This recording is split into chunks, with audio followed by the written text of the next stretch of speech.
Good morning, everyone. I'm Mark McCord, your host of Some Stops Along the Way, the podcast that highlights some of the most interesting countries in the world through the lens of my work there, but also focusing on their history, their culture, and their geopolitics. We've been immersed in a thematic area over the last few episodes called Islam's Fault Line. And today we're going to continue the look at another very interesting Islamic country in the Middle East, the United Arab Emirates. But before we get into that, I want to do a little business and let you know that my novel, The Little Girls, is available on Amazon. This is a novel that is set in Jerusalem. And if you love a book about lifelong friendships, in addition to a better understanding of the issues that affect Israel and Palestine and the greater Middle East, this is a book for you. I hope you'll grab a copy of it on Amazon. Okay, let's talk about the United Arab Emirates. I remember the first time I flew into Dubai. It was late evening, and I remember the sky was fading into a deep violet. And the city looked to me just sitting there looking out of the window of my airplane like it was a mirage. Desert all around it. And then all of a sudden there is this modern city. It looked like a place that shouldn't even exist, and yet somehow did. All I could see below were towers of glass and steel that rose from that desert like a futuristic skyline dropped onto ancient sand. Light shimmered across the Gulf, and the runways of Dubai International Airport glowed like landing strips on another planet. As the wheels touched down, I remembered thinking, how did this place even happen? How did a cluster of small fishing and pearling villages become one of the most influential economic hubs in the world? Well, we'll talk about that later on in this episode. But I also remember the last time I flew into Dubai. I was on my way out of Afghanistan after almost 4 years. And the moment the plane touched down, something in me finally exhaled. I checked into a room at the Sheraton Dara Hotel, and the silence in that room hit harder than any explosion I'd ever heard during my time in Afghanistan. I sat my bag down, I closed the door, I sat on the edge of the bed, I unlaced my boots, and I threw them against the wall. And then I went into the bathroom, turned on the hot water, and sat in the shower, took one of the longest showers I've ever taken, just sitting on the floor in the dark. I think the pressure, the danger, the distance from my family, all of it converged at one time in that hotel room. Because all the times I'd been in the United Arab Emirates before, I'd been on either R&R or for meetings, and I knew that I was going back to Afghanistan, so I still had those walls built up. But in this case, I knew that my time in Afghanistan was done, and there was a good chance that I would never be going back. Some of the friends that I knew there didn't make it. They didn't get the chance to take that last ride out and go home to their families. And I think the weight of that, which I'd carried for so long, really converged in the darkness of that room. It felt like the whole experience had been waiting for me there, sitting in the dark, ready to finally be acknowledged. But that's another story for another day. That's just a memory of the United Arab Emirates and specifically Dubai that I wanted to share, and I'll weave some others into the episode as well. But the story I want to tell today, the story of the United Arab Emirates, is one of tribes and trade routes, of pearl divers and oil rigs, of visionary rulers and global ambition. a story of how a tiny federation on the Arabian Peninsula became a geopolitical and economic force shaping the Middle East and the world. If you really want to understand the United Arab Emirates, or UAE as we call it, you have to understand its political DNA. I mean, it's easy to focus on the skyline, the wealth, the global ambition, but you really have to understand how the Emirates came to be and how they are governed. Because you see, the UAE is not a country that grew from a single capital or single dynasty. It's a federation, a union of 7 distinct emirates, each with its own history, its own ruling family, and its own way of doing things. And yet somehow they move together. Let's back up a little bit to 1971. That's when the UAE was born.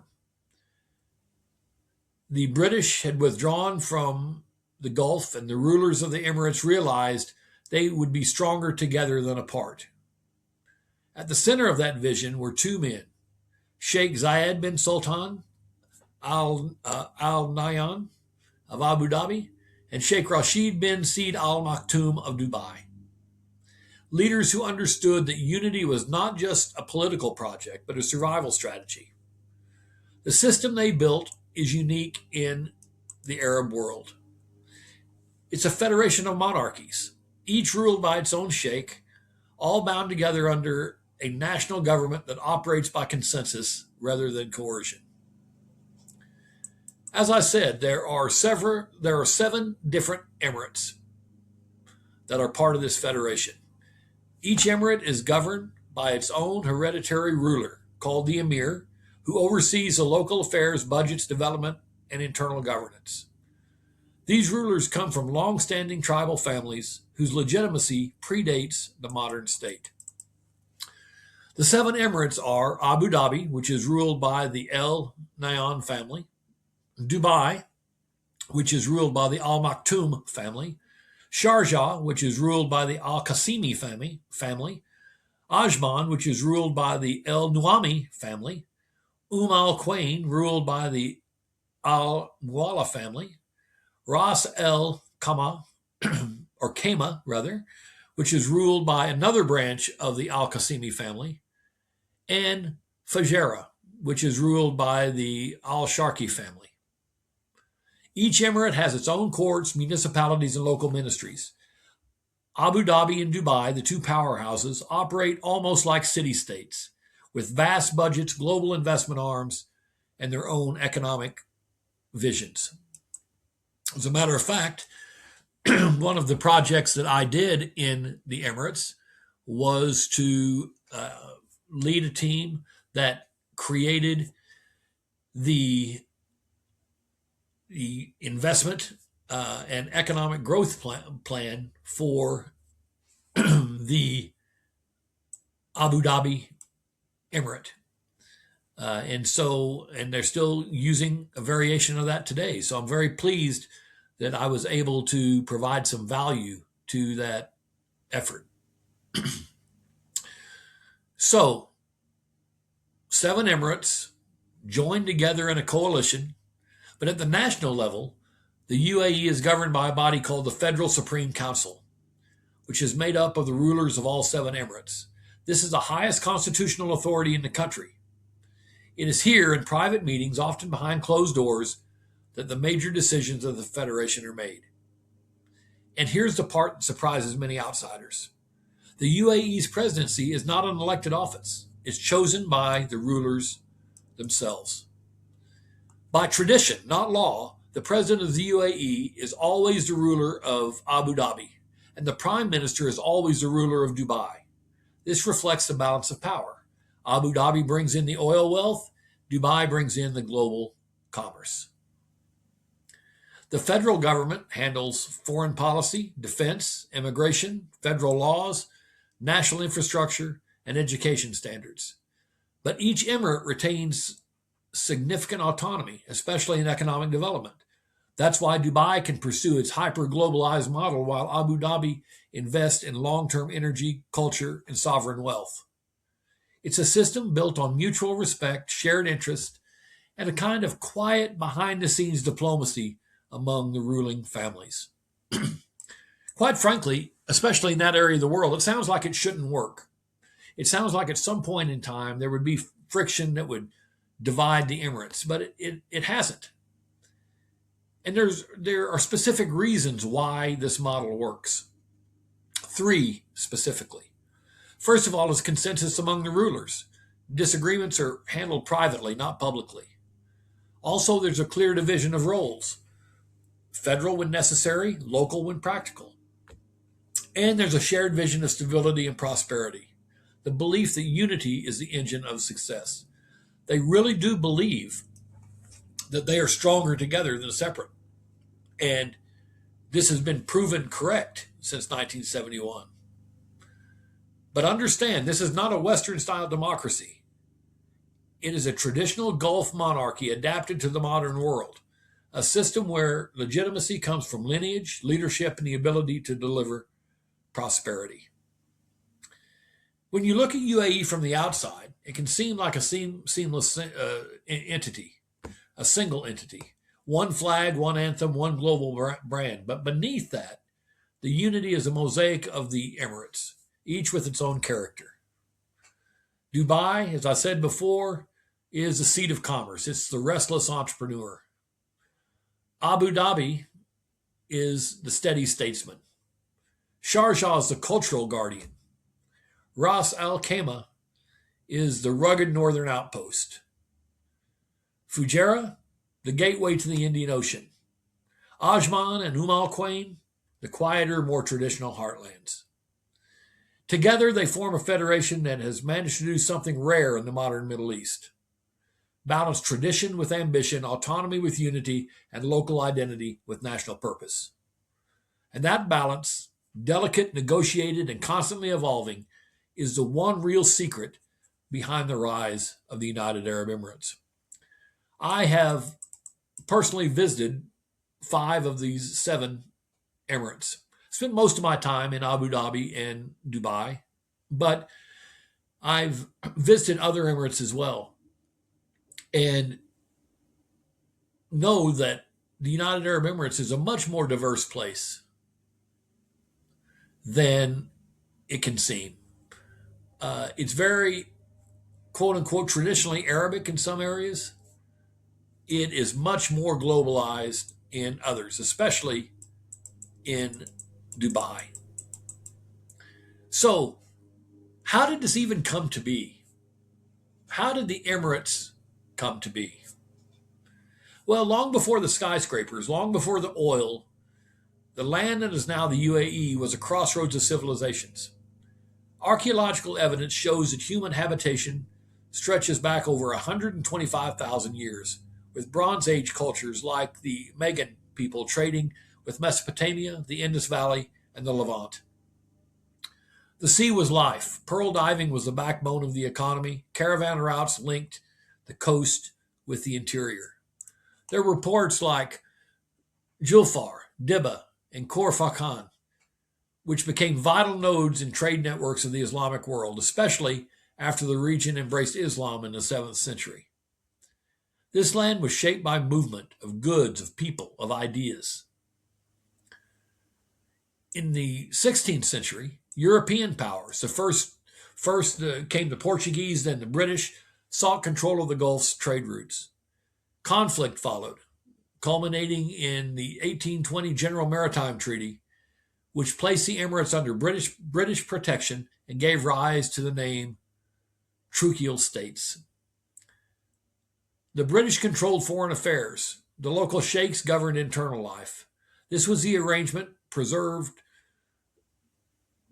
through tribal autonomy while tying the region to global politics. Of course, everything changed in the 20th century.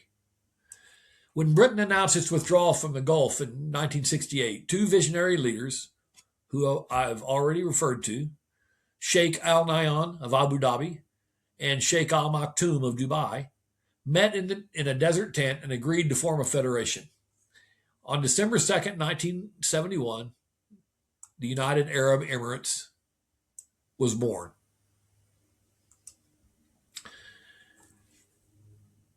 As I said, ultimately it became 7 emirates. It was a new experiment in 1971. Abu Dhabi brought massive oil wealth. Dubai brought trade, entrepreneurship, and global ambition. But together, they built something unprecedented. Despite its futuristic skyline, the UAE's cultural roots run very deep. Bedouin hospitality is seminal to their culture. And I've experienced that Bedouin hospitality many times, and it is not a myth. It is a very much a reality. Also, falconry, camel racing, and poetry are cherished traditions. There's nothing like watching a camel race in the UAE. It's just a fantastic thing to watch. And I've also seen their falconers work, and it's amazing to watch those beautiful falcons soaring in the sky and then landing on one's arm. Family, of course, is at the core of identity. And their dress reflects modesty and heritage. The kandura for men, the abaya for women. The UAE is one of the most diverse societies in the world because 85% of its population are expatriates like myself. And that creates a cultural mosaic unlike anywhere else in the region. Of course, you can't talk about the UAE without talking about where it gets its money. And of course, that revenue, or at least a large portion of it, that was seminal to the foundation of the UAE comes from oil. Oil was discovered in Abu Dhabi in the late 1950s, and that changed everything.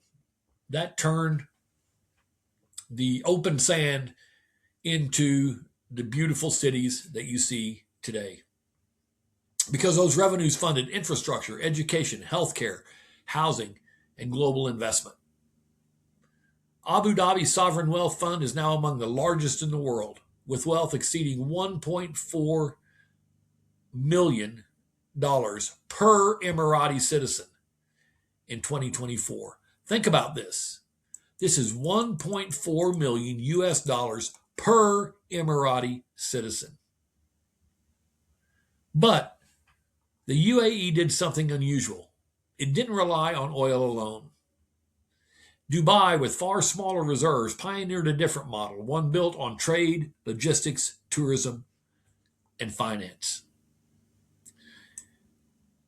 Dubai's rise is one of the most remarkable economic stories in the modern era. Every time I would go to Dubai, I would see something new and different. I went skiing in Dubai once. Can you believe that? I went snow skiing in Dubai. In the mall.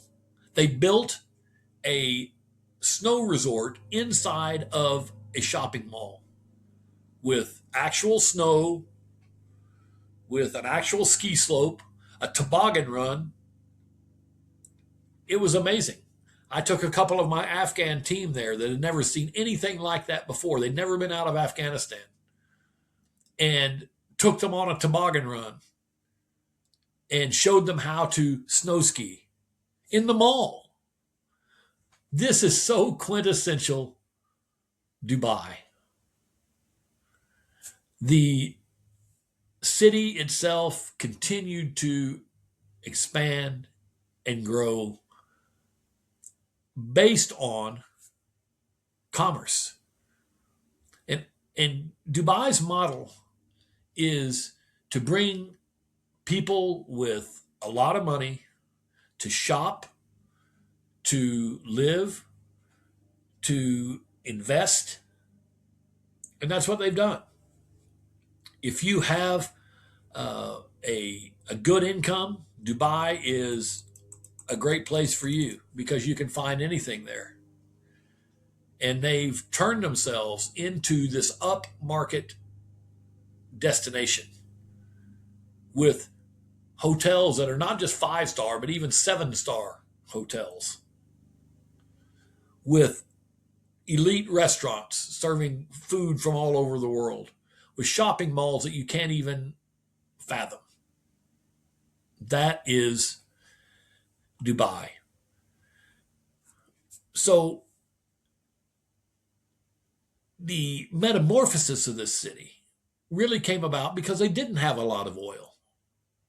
So they had to have a different model, and they placed their bet on ports, aviation, real estate, tourism, finance, and free trade zones. For instance, the Jebel Ali port became the largest man-made harbor in the world. Emirates Airlines is a global giant. The Burj Khalifa, which is the tallest building in the world, is a symbol of ambition. Dubai positioned itself as the Hong Kong of the Middle East, a place where the East meets the West, where business moves fast and where the future is always under construction. The UAE's foreign policy is assertive, pragmatic, and deeply strategic. For instance, the UAE is a key partner to the United States. It's cultivated strong ties with Washington, especially after 9/11, and positioned itself as a reliable security partner and model of moderation in the region. This is exactly why the recent events with Iran firing missiles into the United Arab Emirates and specifically into Dubai and Abu Dhabi is so off-putting to the Emiratis, because this is not what they do. They want to make money. They don't want to be involved in these kind of conflicts. And it's been deeply concerning, not only because of their citizens and because of loss of property and life, but because it disrupts their whole brand. Instability is not what they do. Instability doesn't help the United Arab Emirates, and specifically Dubai. They want people from all around the world to come and spend money, and they won't do that if missiles are flying. The UAE's foreign policy is also very much tied to something called the Abraham Accords. In 2020, the UAE normalized relations with Israel. That was a historic shift that reshaped regional diplomacy. We mentioned the Abraham Accords during the episode on Saudi Arabia. The Saudis didn't join the Accords, but they quietly supported them. UAE actually joined the Accords and normalized relations with Israel. The UAE also maintains relationships with many countries other than the United States, including China, Russia, and Europe. And this is part of a multipolar strategy that provides the Emirates with flexibility and influence. Of course, as I've alluded, the UAE is an economic powerhouse. It's a global logistics hub. It's a financial center. It's a magnet for tourism. It's a renewable energy leader. And it's a real estate and investment powerhouse. Dubai and Abu Dhabi together form one of the most dynamic economic ecosystems in the entire world. The keys to the UAE's economic power are logistics and trade, because of the Jebel Ali port and Dubai International Airport, both of which are among the busiest on earth. Also in finance and investment, the UAE is home to major sovereign wealth funds and global financial centers. Tourism and hospitality have taken deep roots in the United Arab Emirates, from luxury resorts to global events like Expo 2020. The tourism is a major engine of growth. Technology and innovation is as well. UAE invests heavily in AI, renewable energy, and smart city development. And of course, diversification. Like many oil states, specifically like Saudi Arabia, the UAE has successfully reduced its dependence on hydrocarbons and diversified its economy away from just an oil-based economy. As a matter of fact, the UAE did this early on and it made a great deal of sense. That's why Dubai really transformed as a commercial center, while Abu Dhabi more of the center for the oil sector, if you will, or the petroleum sector. So it would seem like everything's coming up roses for the United Arab Emirates, right? They're growing. They've got a lot of money. They've got a consistent source of money. They've got a global brand. They sit at the crossroads of trade. What challenges could they have? Well, they have a number. Climate pressures are one. Water scarcity is a huge issue because with all the infrastructure they've built, it puts a lot of pressure on them to provide fresh water in a desert. This is virtually unheard of. When you go to Dubai now and you see the creek that runs through Dubai, it's all man-made. All that water is desalinated from the sea and flows into this artificial waterway. So water scarcity is always going to be an issue. Regional instability, as I alluded to, is a real issue, especially now with the conflict in Iran.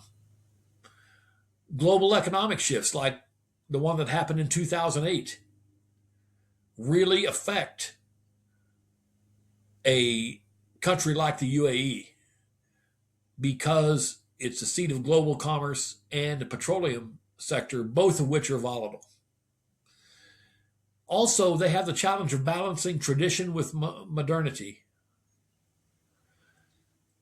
With all this growth, with all these beautiful buildings, with all these expatriates that have flooded into the United Arab Emirates, it's been very challenging for them to retain their culture. And that's why I like to go to some of the quieter Emirates in order to really see and remind myself that before all of this glitz and glitter, it was pearl diving and fishing and the traditional Islamic culture. Of course, the advantages are all there as well. The Emirates have visionary leadership.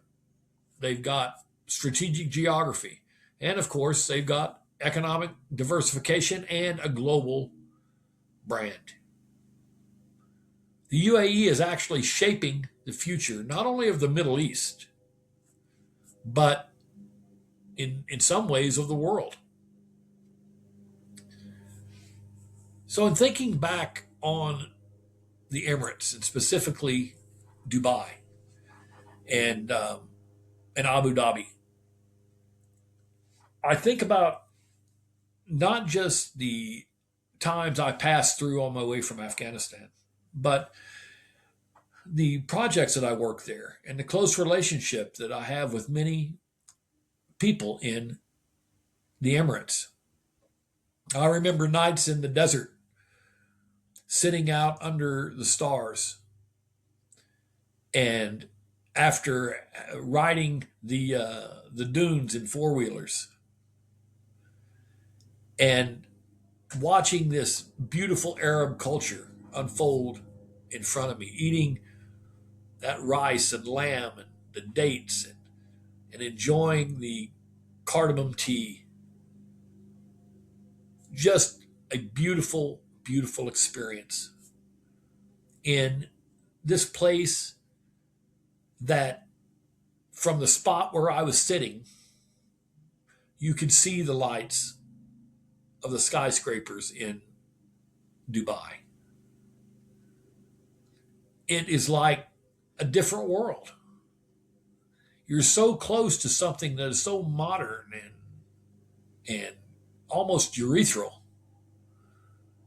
And yet here you are sitting in the desert with Bedouins and exploring their ancient culture.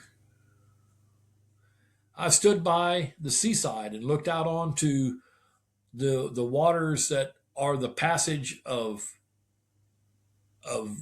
a big percentage of the commerce in the world. I've explored the back alleys of Dubai and Abu Dhabi, from the gold souk to the textile souk.